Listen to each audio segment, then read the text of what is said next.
नहीं, वो जो टिपिकल जेलस बीवियां होती हैं उस तरह का ये बिहेव करे क्यों है। मुझे नहीं लगता कि वो एक्स वाइफ है, इसकी तलाक वलाक हो गई है। आई थिंक ये अभी भी मैरिड है। वो लैला जिनकी शादी, उनकी शादी में वो जारा बनी है, और सांवल याद पिया में सांवल की सस्सी बनी है। तो जब सांवल ने और असद ने दोनों ने इसको रिजेक्ट कर दिया, तो अब ये वजदान की लैला बन के आ गई हैं इस। हाय गाइस, मैं फिर हाजिर हूँ और इस वक्त हम डिस्कस कर रहे हैं ड्रामा सीरियल मासूम के एपिसोड 17। ड्रामे के अंदर स्टोरी प्लॉट आप जो भी कहेंगे, कोई खास इंप्रूवमेंट नहीं आई पिछली 4 से 5 एपिसोड में। ये वो वाहिद ड्रामा है जो कि मैं इतने सारे ड्रामे आजकल देखती हूँ, हमेशा देखती हूँ, उनमें से वाहिद ड्रामा यही है जिसके सिर्फ एक एपिसोड हफ्ते के अंदर आती है। और ये लोग क्या समझ रहे हैं जिन्होंने ये ड्रामा बनाया है कि एक एपिसोड वो इतनी इम्पैक्टफुल बना रहे हैं कि उनको 2 से 3 एपिसोड दिखाने की जरूरत ही नहीं पड़ेगी, बिकॉज उनकी हर एपिसोड ही लाइक 10 आउट ऑफ 10 है literally. I think that's over confidence. Story जो है लिटरली कहीं भी, मैं कह सकती हूँ कहीं भी आगे नहीं बढ़ी है। एपिसोड 17 का लास्ट सीन जो दिखाया है वो the highlight of the whole episode. Like 40 minute में से लाइक समझ ले 30 सेकंड जो थे लास्ट के वो इम्पैक्टफुल थे, बाकी पूरी की पूरी एपिसोड इज सो कंफ्यूजिंग। पहले डिस्कस कर लेते हैं नीली को। मैं कहती हूँ नीली का जो करेक्टर है वो बहुत ही कंफ्यूज है। जब उसने एक कॉन्ट्रैक्ट साइन किया हुआ है बंदे के साथ, और उसको पता है कि उसका इस घर में टेम्पररी स्टे है। वजदान इस बारे में वेरी क्लियर है कि तुम मेरे माँ से और मेरे बेटे से ज्यादा पींगे मत बढ़ाओ, बस जितना दूर रह सको, क्लोज रह सको, पोलाइट रह सको रहो।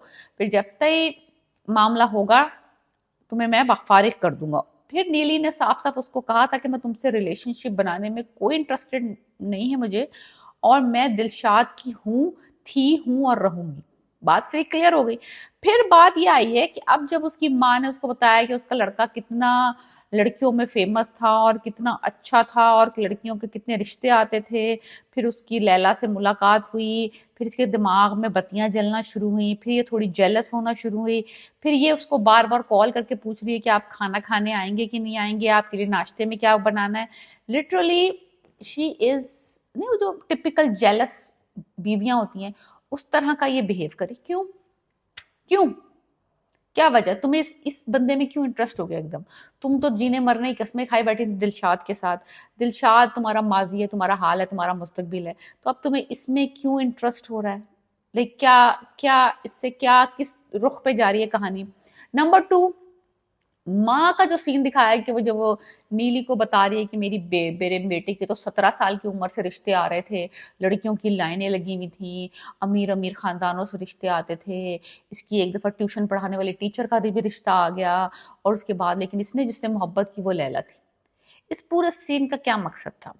लाइक क्या, क्या क्या अचीव किया हमने इस पूरे सीन से?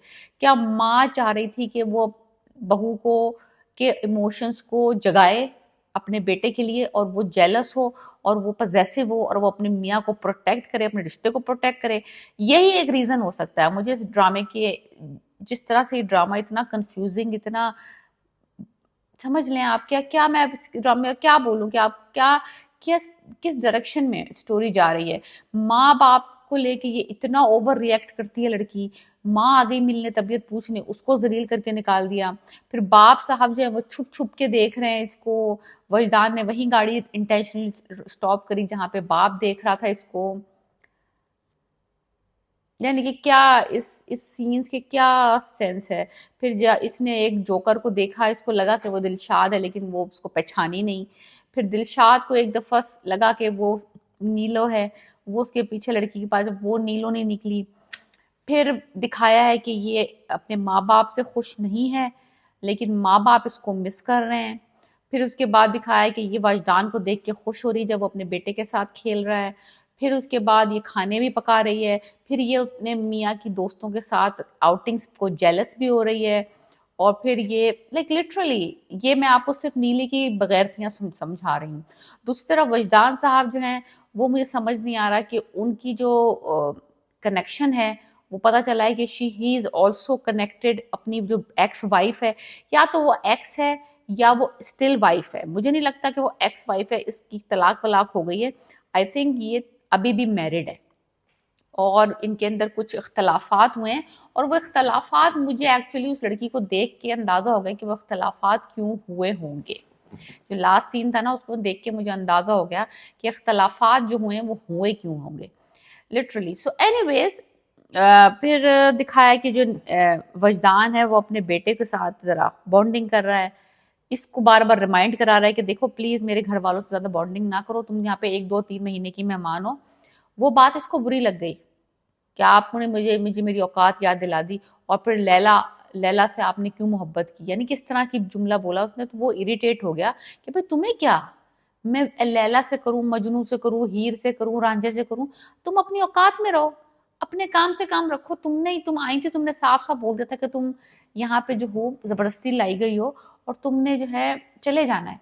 तो just eat, B Mary, relax, polite with my mom, और बस चली जाना जब तुम्हारा मेरा काम हो जाएगा। एनीवेज, दिखाया इस सीन में अच्छा है कि वजदान जो है still in contact with Laila है, और जो फिर एक सीन दिखाया है कि जो लैला है वो दोबारा रीअपियर हो गई है। लैला कौन दिखाई है, वही लड़की दिखाई है जो जिनकी शादी उनकी शादी में, आई थिंक उसका नाम सिद्रा है, आई थिंक सो। और वो लैला जिनकी शादी उनकी शादी में वो जारा बनी है, और सांवल याद पिया में सांवल की सस्सी बनी है। तो जब सांवल ने और असद ने दोनों ने इसको रिजेक्ट कर दिया, तो अब ये वजदान की लैला बन के आ गई हैं इस ड्रामे में। समझ में आया है आपको? वो दोनों मसले सॉल्व हो गए, क्योंकि सांवल यार पिया से भी इसका करेक्टर खत्म हो गया, जिनकी शादी उनकी शादी भी ऑलमोस्ट खत्म हो रहा है। तो अब इन्होंने कहा चलो यहाँ पे अब इसको अपेयर कर देते हैं एज अ लैला। बड़ी मॉडर्न सी लड़की दिखाई है, बड़ी कॉन्फिडेंट सी लड़की दिखाई है, और बड़ी आउटस्पोकन टाइप लड़की दिखाई है, और मुझे लगता है इसकी माँ के साथ इसकी नहीं बनती, जो वजदान की मदर है। तो that it was the reason probably कि ये जो है एक साथ नहीं रहते, लेकिन इन्होंने दोबारा अपना रिलेशनशिप दोबारा रिकनसाइल करने की कोशिश की है, और वो वापस अपेयर हुई है एग्जैक्टली द टाइम जब उसके बेटे की बर्थडे चल रही थी। बेटे की बर्थडे के ऊपर एक और धमाका मुझे लगता है होगा, जब दिलशाद साहब को उसने इनवाइट किया as a entertainer in the birthday party, because वो सनी कह रहा है कि एक जोकर हमारे घर के स्कूल के बाहर बच्चों को हंसाता है, तो मैंने उसको बुला लिया अपनी पार्टी में एंटरटेन करने के लिए।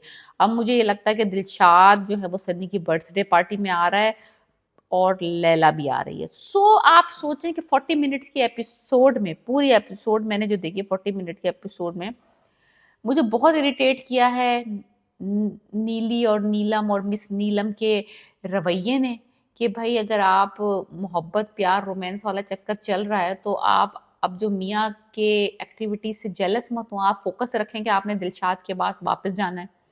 वजदान साहब जो हैं वो उसको बार बार रिमाइंड करा रहे हैं कि अपनी लिमिट्स में रहो, जो कि बिल्कुल सही कर रहा है वजदान। आई एम, लेकिन मुझे फिर वजदान का ये भी मसला है कि अगर तुम्हें अपना अपनी अपनी बीवी से, सनी की मदर से यानी कि लैला से इतना ही लगाव था, इतना ही तुम्हारी अटैचमेंट थी, इतना ही तुम उसके साथ ही रहना चाहते थे, तो तुम थोड़ा सा फोर्स करते अपनी मदर को, थोड़ा डिले करते शादी। तुम्हें इतनी जल्दी क्या पड़ी थी नीलम से शादी करने की? ऐसा कौन सा मसला आ रहा था कि तुम जो है तुम्हें इतनी हाड़ा हुड़ी में सेकंड मैरिज करनी पड़ी, जब तुम्हें लग ही रहा था कि तुम्हारी करीबी मामला सही होने वाला है तुम्हारी पहली बीवी के साथ।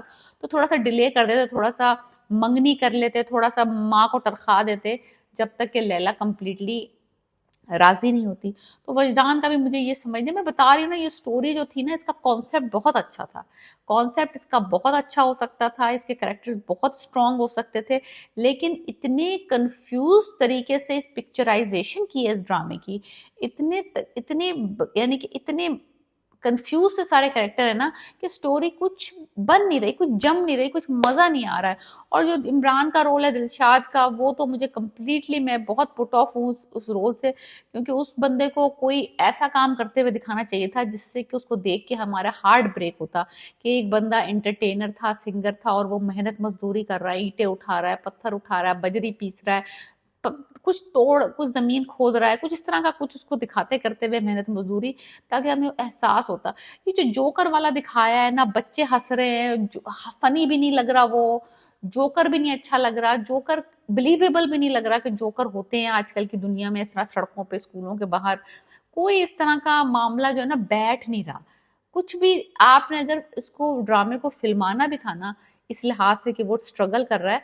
There is so many jobs on the roads, कोई उसको रेडी लगाते हुए दिखा देते, कोई उसको सामान उठाते हुए दिखा देते।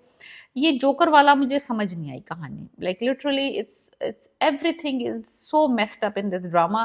What do you think about it? Like मुझे लगता है कि उसकी ऑडियंस तो बहुत सारी देख रही है इमरान अशरफ की वजह से इस ड्रामे को, लेकिन कितने लोगों को इस स्टोरी की पसंद आ रही है और कितने लोग इसको ट्रूली ट्रूली इंजॉय कर रहे हैं the whole drama, not only just because Imran Ashraf इस ड्रामे में। So let me know what do you think about this drama and my review. I really don't like it. It's like 4